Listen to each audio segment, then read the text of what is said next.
Halo, selamat siang. Assalamualaikum warahmatullahi wabarakatuh. Para mahasiswa sekalian, hari ini kita akan belajar melalui video pembelajaran yang ini sedang saya rekam ya, yang sedang Anda tonton ini. Hari ini kita akan membahas satu tema yang menarik mengenai bagaimana cara mencari jurnal internasional dan bagaimana strategi untuk melakukan translasi dari bahasa Indonesia ke bahasa Inggris atau dari bahasa Inggris ke bahasa Indonesia. Nah, untuk memudahkan kita semua, hari ini saya akan lebih banyak menggunakan bahasa Indonesia dalam mengantarkan perkuliahan.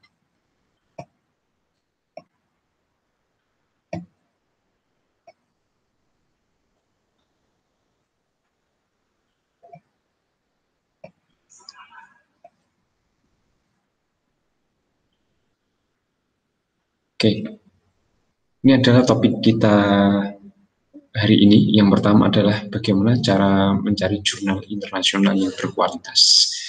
Jadi untuk mencari jurnal internasional yang berkualitas itu tidak sembarangan, tidak asal searching di Google terus kemudian keluar jurnal yang berkualitas, tidak, tetapi ada langkah-langkahnya, ada cara-caranya. Mari kita melihat bagaimana cara untuk mencari jurnal internasional yang berkualitas. Sebelum itu kita perlu untuk mengetahui kategori jurnal. Apa saja yang masuk apa saja yang menjadi kategori jurnal kita pada hari ini? Yang pertama adalah international journal. Apa itu international journal? Itu adalah jurnal yang terpublikasikan secara internasional ya dan ditulis dengan menggunakan bahasa internasional. Ya, seperti kita tahu bahasa internasional itu ada 6 ya. Inggris, Prancis, Rusia, terus kemudian Arab, Mandarin, Inggris, Prancis, Rusia, Spanyol. Ada 6 bahasa internasional. Nah, jurnal-jurnal yang sedari awal dan harus ditulis dalam salah satu bahasa ini, maka bisa dikategorikan sebagai jurnal internasional. Nah, bagaimana dengan jurnal nasional? Jurnal internasional adalah jurnal-jurnal yang dipublikasikan secara nasional, terakreditasi oleh badan atau otoritas nasional, dan itu ditulis dengan menggunakan bahasa negara atau wilayah tersebut. Katakanlah di Indonesia ya, maka ditulis dengan bahasa Indonesia. Dan itu diakreditasi oleh pemerintah, dalam hal ini adalah Kementerian Kementerian Pendidikan dan Kebudayaan melalui Dirjen Pendidikan Tinggi. Nah, itu adalah jurnal nasional. Nah, selain dalam jurnal nasional dan jurnal internasional itu tadi, ada juga indeks-indeks yang menentukan apakah jurnal itu memiliki dampak faktor atau tidak. Nah, saya jelaskan, apa itu jurnal terindeks atau indeks jurnal? Indeks jurnal adalah jurnal yang impact-nya atau dampaknya atau pengaruh dari jurnal itu. Jurnal itu disitasi atau dalam bahasa Anda mungkin di quote oleh si A, si B, si C. Semakin banyak quote-nya yang terekam, ya, maka akan semakin tinggi nilainya, rate-nya akan semakin tinggi oleh mesin pengindeks. Apa itu mesin pengindeks? Yaitu mesin-mesin yang mencatat jurnal-jurnal yang disitasi oleh orang, yang disitasi oleh mahasiswa yang sedang skripsi, yang disitasi atau yang di-quote oleh orang yang sedang meneliti setelahnya. Itu adalah jurnal-jurnal yang terindeks. Jadi kalau suatu saat Anda menulis jurnal, atau Anda menulis artikel jurnal, atau Anda menulis buku, atau Anda menulis proceeding, atau Anda menulis karya ilmiah, dan karya itu Anda terbitkan, dan Anda terbitkan di jurnal yang terindeks, maka jurnal Anda, atau artikel Anda, atau buku Anda, atau proceeding Anda, atau karya ilmiah Anda, apabila disitasi orang, itu akan direkam oleh mesin pengindeks. Misalnya saya punya buku, saya terbitkan. Nah, buku yang setelah saya terbitkan, ini ketika ada orang mengquote, ketika ada orang mensitasi tulisan di dalam buku saya, dan itu ditulis di dalam skripsinya, di dalam karya ilmiahnya, maka saya akan sitasi terhadap karya saya itu akan dihitung oleh mesin pengindeks ini tadi. Mesin pengindeks itu ada banyak. Kita lihat di sini. Dunia ini ada puluhan dan mungkin ada ratusan mesin pengindeks. Saya tampilkan yang besar-besar saja. Ada Springer Links, EBSCO, ada ProQuest, ada Sinta. Sinta ini miliknya pemerintah Indonesia, Dirjen Pendidikan Tinggi, untuk untuk menghitung dampak faktor dari karya ilmiah yang diterbitkan oleh penulis-penulis Indonesia. Nah, kalau yang tingkat dunia yang paling populer yang ini Scopus, miliknya Elsevier ini.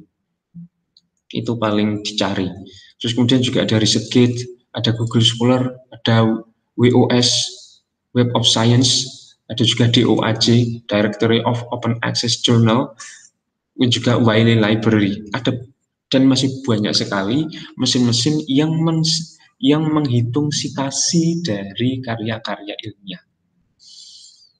Nah, oke, kita tidak akan membahas semuanya, tetapi kita akan membahas beberapa saja, yaitu Sinta, Scopus, ResearchGate, dan Google Scholar. Ya, mari kita mulai satu per satu. Oke, kita mulai dari Sinta terlebih dahulu. Apa itu Sinta? Itu singkatan dari Science and Technology Index. Jadi ini adalah teknologi atau mesin untuk menghitung sitasi dari karya ilmiah para ilmuwan, para penulis, orang-orang Indonesia. Yang ini adalah miliknya Dirjen Pendidikan Tinggi atau Dikti di bawah Kementerian Pendidikan dan Kebudayaan. Menterinya Pak Mas Nadiem Makarim itu ya.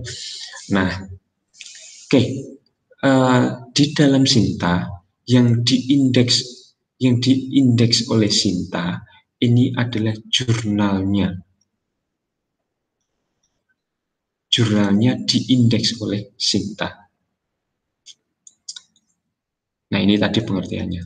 Yang diindeks adalah, atau boleh juga kita sebut ini sebagai bukan akreditasi ya, yang memang pengindeks untuk menghitung sitasi dari jurnal-jurnal buku proceeding di Indonesia. Nah, di dalam Sinta ini ada level-levelnya. Ada jurnal-jurnal yang dievaluasi sebagai S6 atau Sinta. Ini adalah kategori atau level yang paling bawah.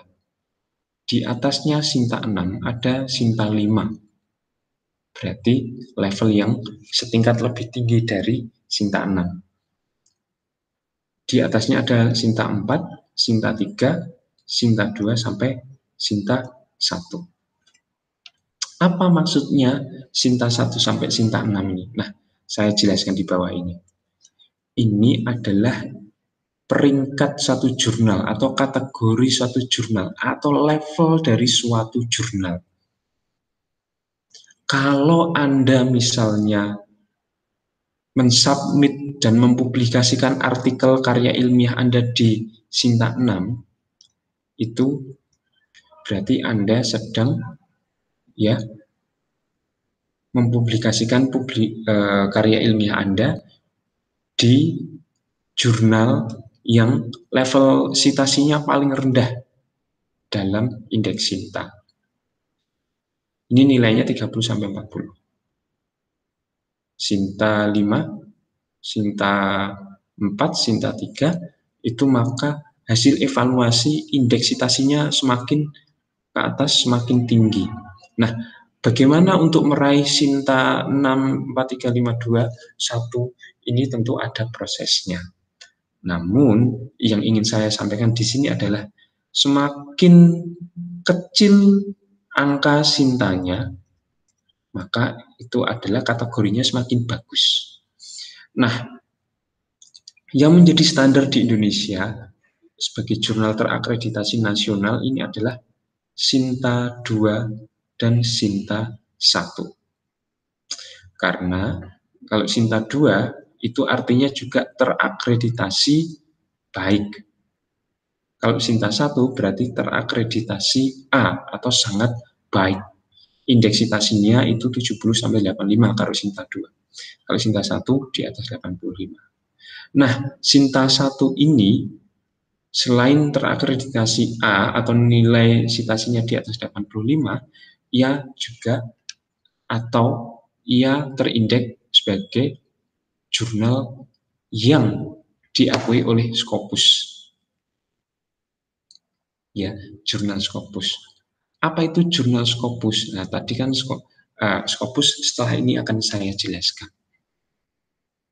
Nah, jadi kalau Anda ingin mencari jurnal berkualitas dengan menggunakan standar Sinta, ya, Anda bisa mengecek di dalam websitenya Sinta, ya, apakah jurnal tersebut di Sinta 6, di Sinta 5, atau bahkan di Sinta 2 atau di Sinta 1. Oke, kita cek pada websitenya ya, sintaristekbrin.go.id. Nah, ini adalah penampakan dari website Sinta Indonesia. Bagaimana kita bisa mengecek suatu jurnal itu berkualitas atau tidak? Ya, kita tinggal mencari nama jurnalnya. Misalnya jurnal Al-Daulah, kalau punyanya HTN ya, Al-Daulah. Saya sudah sempat mencari. Kita cek jurnal Al-Daulah milik dari HTN FSH UINSA. Nah, ketemu ini. Kita lihat di sini ditemukan satu jurnal Al-Daulah ini ya. Kita klik di sini. Nah, kita lihat Al-Daulah atau Jurnal Hukum dan Perundangan Islam itu ternyata berada di level atau kategori Sinta 2 atau ya terakreditasi baik. Dalam 5 tahun citasinya itu sampai 194 citasi. Jadi kalau Anda mencari artikel yang berkualitas mengenai jurnal hukum dan perundangan Islam, Anda bisa mencari artikel-artikel dalam jurnal Al-Daulah. Jurnal lain misalnya yang punyanya HKI, Al-Hukama. Kita lihat. Nah, Al-Hukama, The Indonesian Journal of Islamic Family Law. Nah, kita lihat. Al-Hukama ternyata berada di Sinta 3. Berarti ini kurang sedikit sudah terakreditasi baik tadi ya. Nah, kalau tadi ada 150-an, ya kalau Al-Hukama baru 54. Kalau tadi Al-Daulah sekitar 150-an citasi ya. Ini baru 54 citasi. Nah, kalau semakin banyak citasinya, semakin konsisten diterbitkan, maka Al-Hukama akan semakin berkualitas. Nanti naik ranking ke Sinta 2. Nah, ini adalah contoh bagaimana kita mencari tahu apakah suatu jurnal itu berkualitas atau tidak. Nah, kalau kita tahu kalau jurnalnya berkualitas, nah kita akan lebih nyaman untuk mencari dan mensitasi artikel-artikel di dalam jurnal tersebut. Sampai di sini bisa dipahami ya. Oke, baiklah. Berikutnya adalah Scopus. Ini adalah mesin pengindeks yang yang dianggap paling bagus di dunia, paling komplit. Apa itu Scopus? Ini adalah database mesin pengindeks, database mesin pengindeks jurnal yang itu adalah bagian dari Elsevier Company Publishing. Jadi di dalam Scopus itu ada banyak sekali di dalam Elsevier itu ada banyak sekali penerbit, ada banyak sekali jurnal, dan semuanya tingkat internasional. Bahkan level tertinggi dari Sinta atau yang tadi kita sebut sebagai S1, yang akreditasinya A, level yang paling baik di Sinta, itu baru bisa masuk ke Scopus. Sinta 2 belum bisa masuk ke Scopus, belum bisa terindeks Scopus.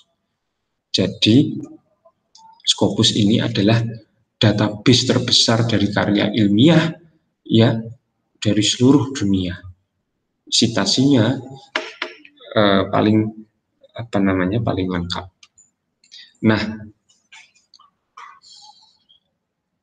para ilmuwan di Indonesia umumnya berlomba-lomba untuk menerbitkan artikelnya pada jurnal-jurnal yang terindeks Scopus.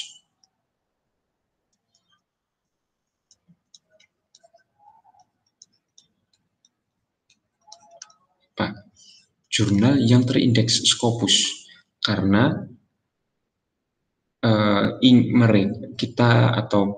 karena para ilmuwan itu tahu kalau mereka bisa menerbitkan jurnal pada jurnal yang terindeks Scopus, maka artikelnya itu diharapkan akan memiliki dampak lebih luas dalam jagat karya ilmiah atau dalam jagat akademis. Lebih banyak disitasi orang, lebih banyak di-quote orang, lebih banyak dibaca orang, karena jangkauannya seluruh dunia Scopus ini. Nah, di dalam Scopus itu sendiri ada levelnya. Level yang paling bawah adalah kuartil 4. Di atasnya kuartil 3, kuartil 2, kuartil 1. Ya, banyak jurnal Indonesia yang sudah kuartil 1. Banyak juga jurnal di Indonesia yang kuartil 1. Kuartil 2, kuartil 3, kuartil 4 banyak. Jadi sama-sama S1, sama-sama Sinta yang terakreditasi 1. Bisa jadi jurnal A itu masuk kuartil 4, tapi jurnal B masuk kuartil 1. Jadi walaupun di Sinta itu sama-sama S1, di Scopus bisa jadi rankingnya berbeda. Nah, bagaimana? Nah, ini teman-teman sekalian yang perlu Anda lakukan ini nanti gini. Kalau Anda ingin mengetahui apakah jurnal internasional itu berkualitas atau tidak, maka Anda bisa mengecek ke alamat ini. simagu.jr.com. Kita cek langsung.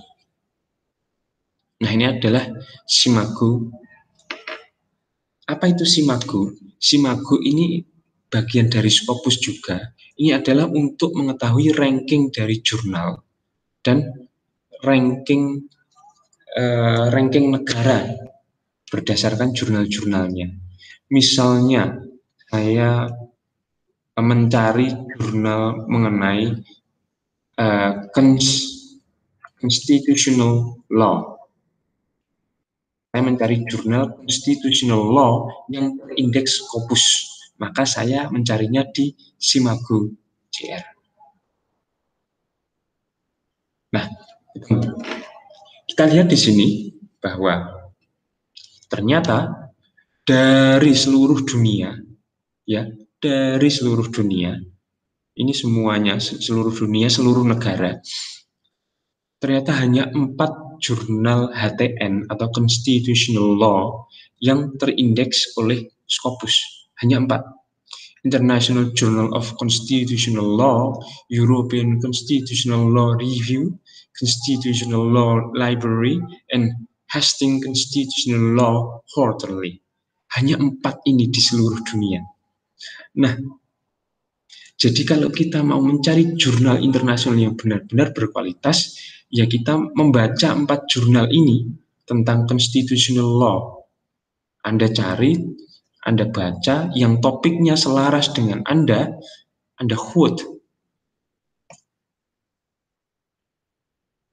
Nah, ini contoh bagaimana mencari jurnal internasional yang premium, yang high class, yang top, yang prestisius. Kira-kira kayak gitu. Pak, apakah bisa di-download gratis? Ya, sebagian besar memang berbayar. Tetapi kalau Anda beruntung, Anda bisa menemukan yang free atau gratis. Nah, ini adalah mengenai Scopus dan bagaimana mencari jurnal Scopus yang jurnal-jurnal internasional yang terindeks Scopus. Pak, apakah ada jurnal internasional yang tidak terindeks Scopus? Ada. Tapi itu kan sama saja kayak jurnal nasional yang tidak terindeks Scopus. Apakah jurnal internasional itu otomatis terindeks Scopus? Tidak. Scopus itu menawarkan kualitas. Scopus itu menawarkan menawarkan sesuatu standar yang tinggi bagi setiap penulis jurnal supaya lolos. Jadi tidak semua jurnal internasional otomatis Scopus. Sama, tidak semua jurnal nasional itu otomatis SINTA. Kayak gitu ya, bisa dipahami ya. Nah, saya mendorong Anda dalam menulis artikel, carilah jurnal-jurnal, carilah artikel-artikel yang termasuk dalam jurnal Scopus ini tadi. Baik di kuartil 4, 3, 2, 1, is okay. Ini mengenai Scopus. Nah, berikutnya, Google Scholar. Nah, ini Google Scholar ini barangkali Anda sudah familiar ya ini ya. Jadi ini adalah bagian dari Google yang secara global ya menyediakan bukan hanya menyediakan. Oh ini sih. Berarti kita bisa mencari literatur ilmiah secara global. Yang itu bisa wide variety of discipline, bisa disiplin ilmu apa saja. Dari ilmu hukum, ilmu psikologi, berbagai macam ilmu.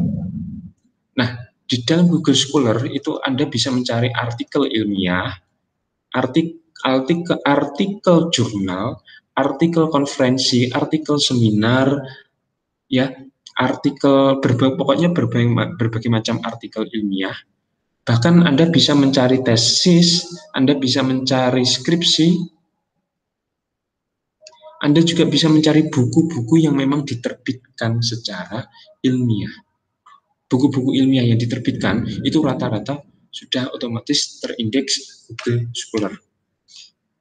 Bahkan kalau saya lihat juga skripsi UINSA itu semuanya sudah bisa dilihat di Google Scholar karena oleh perpustakaan UINSA sudah diunggah ke Digilib WINSA, digilip, Digital Library WINSA, dan Digital Library WINSA itu sudah terbaca oleh Google Scholar, dianggap sebagai karya ilmiah, dan bisa disaksikan, bisa di-quote, bisa dibaca dari laman Google Scholar. Nah, mari kita lihat laman Google Scholar. Nah, halamannya semacam ini, Google Scholar. Anda di sini bisa mencari jurnal-jurnal, baik jurnal internasional maupun jurnal nasional, tentang apa saja. Tentang psikologi, banyak. Tentang constitutional law,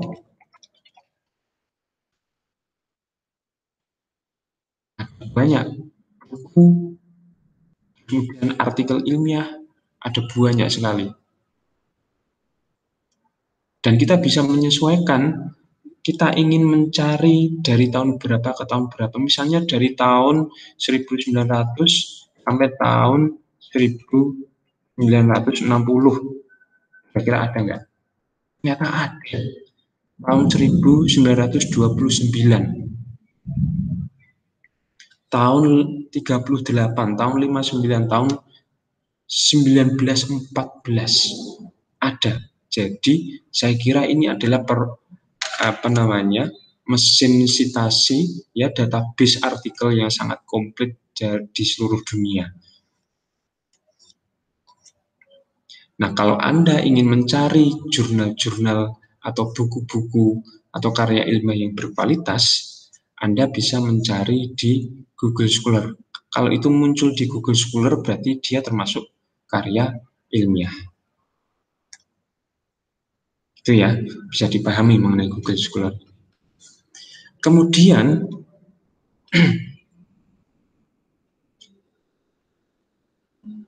adalah selain Google Scholar, ya, adalah ResearchGate. Ini websitenya ResearchGate.net. Jadi ResearchGate itu commercial social working. Jadi dia semacam social networking. Jadi networking sosial. Dia semacam media sosial untuk para saintis, untuk para peneliti, untuk para ilmuwan, untuk orang-orang yang senang dengan keilmiahan. Jadi ini adalah Facebooknya para saintis, di mana di dalam ResearchGate mereka itu bisa saling share paper, ya, bukan update status, bukan, tetapi mereka saling share paper. Mereka bisa ngobrol tentang paper tersebut dan mencari riset kolaborasi. Saya pengen riset sama siapa. Nah, untuk menemukan partner riset yang sesuai, maka bisa ke ResearchGate untuk mencari orang-orang yang minatnya sama. Pengen cari orang-orang yang sama minat di constitutional law. Kira-kira siapa yang berminat? Nanti bisa ditemukan di ResearchGate. Nah, oke. Di dalam, dan juga untuk Anda di dalam ResearchGate, ya, Anda juga bisa mencari jurnal-jurnal yang berkualitas plus akun autornya.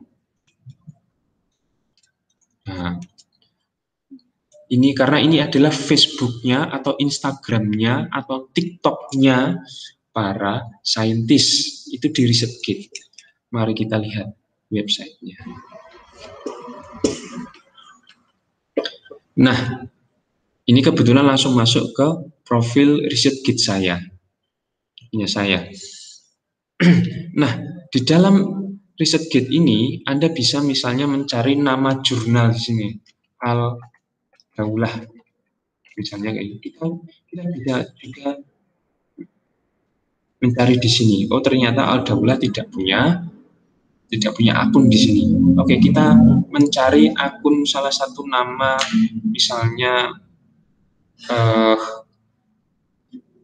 Pak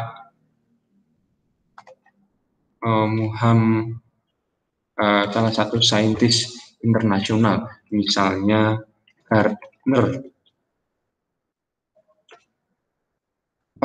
Nah,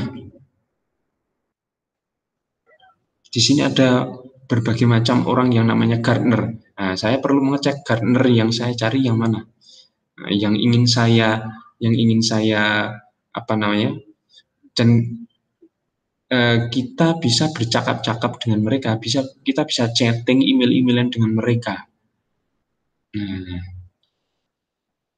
misalnya kita ingin minta publikasinya atau kita ingin minta artikelnya, kita bisa message mereka. Nah, misalnya kayak gini kan, nah, Sir, may I have your copy of article, misalnya kayak gini, nanti akan terkirim ke orangnya dan syukur-syukur kalau orangnya merespon, itu ya. Jadi kalau Anda ingin berkoneksi langsung dengan para researcher, dengan orang-orang yang share penelitiannya, artikelnya, dan Anda ingin mencari jurnal yang berkualitas, bisa melalui ResearchGate ini tadi.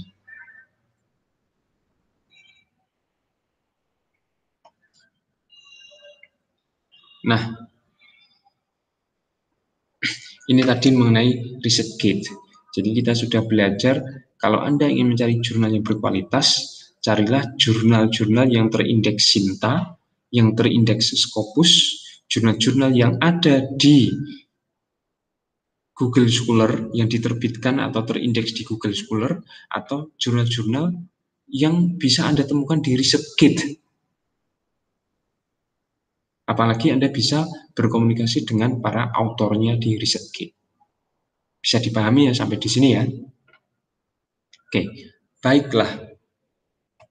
Hari ini, selain kita akan membahas tentang bagaimana mencari jurnal yang berkualitas, kita juga akan secara singkat saya memberi Anda tips bagaimana untuk melakukan silky translation dari Inggris ke Indonesia atau dari Indonesia ke Inggris. Karena tugas Anda besok ini kan mempresentasikan paper dalam bahasa Inggris. Padahal misalnya Anda papernya dari bahasa Indonesia, kan harus ditranslate dulu. Maka bagaimana supaya bisa mentranslate secara silky atau secara lembut?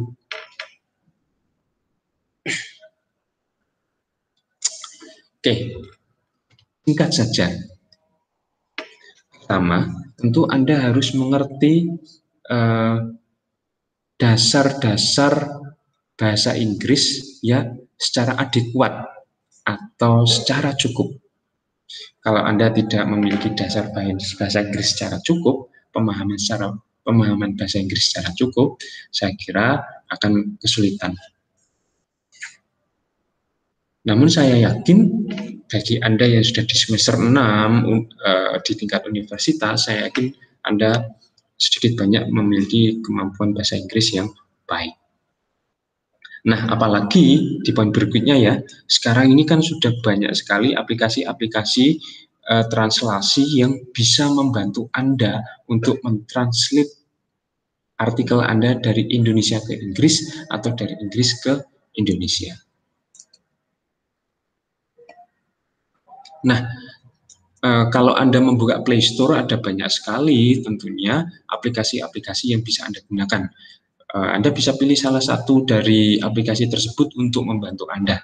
Nah, namun di sini saya akan memperkenalkan paling enggak ya 4 aplikasi yang biasanya saya gunakan untuk melakukan translasi Inggris Indonesia ataupun Indonesia ke Inggris. Nah, pertama, kalau misalnya saya hendak melakukan translasi secara offline,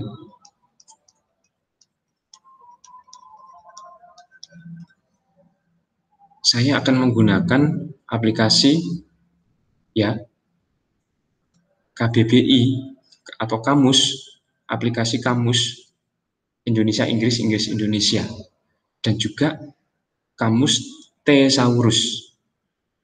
Thesaurus kita baca aja Thesaurus.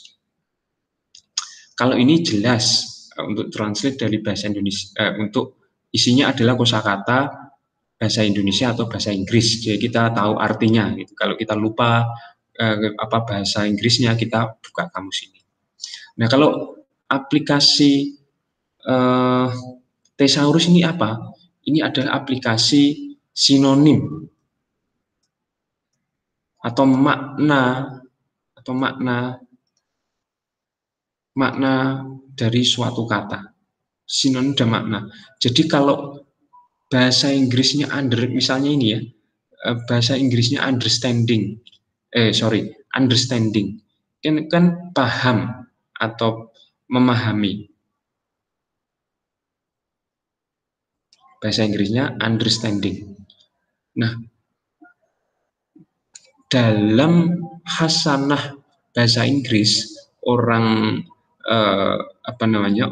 yang menggunakan bahasa Inggris atau orang Inggris atau orang Amerika itu budayanya adalah sering menggunakan istilah atau kosakata yang berbeda dalam satu kalimat atau dua kalimat. Jadi misalnya gini, setelah menggunakan kata understanding, maka mereka tidak akan menggunakan kata ini lagi dalam kalimat-kalimat berikutnya. Mungkin di bawah ini mereka akan menggunakan sinonim dari understanding, misalnya comprehend, knowing. Nah, misalnya comprehend, knowing, ataupun sinonim-sinonim yang lain. Jadi, dalam kita mentranslasikan dari bahasa Indonesia ke bahasa Inggris, ya, kamus Thesaurus itu menurut saya suatu wajib ain. Oke, selain dari kamus bahasa Indonesia ke kamus makna dari bahasa Indonesia ke bahasa Inggris. Oke, itu kalau misalnya saya melakukan translasi secara offline. Ada dua kamus yang setidaknya saya gunakan. Nah, bagaimana kalau dengan menggunakan online? Bagaimana kalau kita mentranslate secara online? Nah, kalau translate secara online barangkali ini lebih mudah dan ini barangkali menjadi favorit Anda dan selama ini sudah Anda lakukan. Anda bisa menggunakan aplikasi ini, Google Translate, ya. Saya yakin Anda sudah sering menggunakan. Tapi kalau menurut saya, kalau untuk kebutuhan karya ilmiah atau artikel ilmiah, kadang-kadang Google Translate itu kurang. Kita membutuhkan suatu aplikasi yang lebih sesuai. Aplikasi apa itu? Yaitu Grammarly. Grammarly ini apa? Itu aplikasi yang kalau kita ada kesalahan dalam grammar, dia akan membetulkan. Kalau kita ada kesalahan dalam spelling itu salah tulis ya, atau typo itu ya, Grammarly ini yang akan membetulkan. Kalau kita ada kesalahan struktur, harusnya present tense, tapi kita menuliskannya present perfect tense, maka Grammarly juga bisa membetulkan. Harusnya kalimat aktif kok ditulis kalimat pasif, Grammarly juga akan bisa membetulkan. Jadi ya bahasa Inggris kita akan lebih silky secara grammar benar. Nah, mari kita lihat ya sembari mendengarkan adzan, mari kita lihat, Anda mungkin sudah biasa ya di Google Translate. Aplikasi Grammarly ini menarik, mengapa? Karena dia bersifat add-on. Ini di browser saya, kalau Anda lihat sudah ada add-on Grammarly-nya dan ini sudah aktif. Nah, keuntungannya apa? Jadi kalau add-on-nya ini sudah aktif, saya menggunakan Google Translate, maka Grammarly-nya pun juga akan membantu.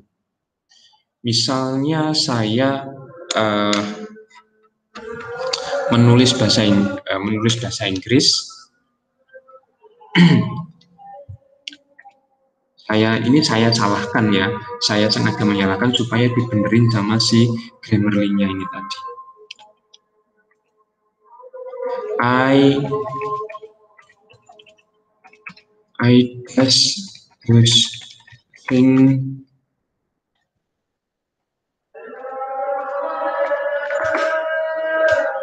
Nah,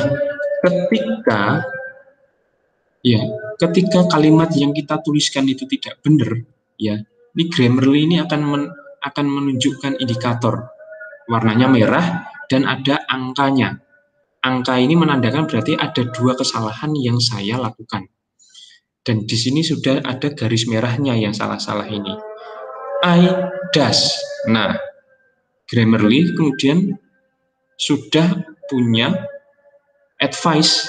Ini loh yang benar, do. Saya tinggal klik. Nah, kemudian Grammarly akan mengecek lagi. Masih ada yang salah enggak? Oh, masih ada yang salah. Nih, salah. Frase ini salah. Harusnya that thing atau those things. Kalau that nggak pakai s, kalau those pakai s. Nah, saya memilih yang those karena maksud saya adalah itu banyak. Saya melakukan hal-hal itu secara tidak langsung. Nah, dalam bahasa Indonesia, ini bahasa Indonesianya benar. Nah, ini adalah keuntungan bagaimana kita menggunakan Google Translate yang juga didukung oleh Grammarly. Maka bahasa Inggris yang kita tulis, ya, artikel yang Anda tulis itu akan semakin silky. Akan semakin rapi bahasa Inggrisnya. Pak, apakah Grammarly ini gratis? Grammarly ada yang versi gratis, ada yang versi berbayar. Kalau versi berbayarnya tentu Anda perlu membayar beberapa dolar. Tapi versi gratisnya saya kira cukup membantu. Nah, kuncinya gini. Kalau bahasa Indonesia Anda bagus, struktur bahasa Indonesia Anda bagus, maka akan tertranslate dalam bahasa Inggris secara bagus juga. Karena struktur kalimat bahasa Indonesia Anda sudah bagus, maka akan tertranslate dalam bahasa Inggris dengan bagus juga melalui Google Translate. Kalaupun nanti ada bagian-bagian dari struktur kalimat Anda yang kurang sempurna, itu akan disempurnakan oleh Grammarly. Maka kalau Anda melakukan translate secara online, saya menyarankan Anda menggunakan Google Translate yang diperkuat oleh Grammarly. Oke, saya kira itu yang ingin saya sampaikan hari ini. Kalau misalnya setelah ini ada pertanyaan, ya silakan Anda tanyakan ya di grup WhatsApp sesuai dengan jadwal kuliah. Baik, terima kasih atas perhatian Anda. Sampai jumpa di pertemuan-pertemuan yang akan datang. Selamat siang. Assalamualaikum warahmatullahi wabarakatuh.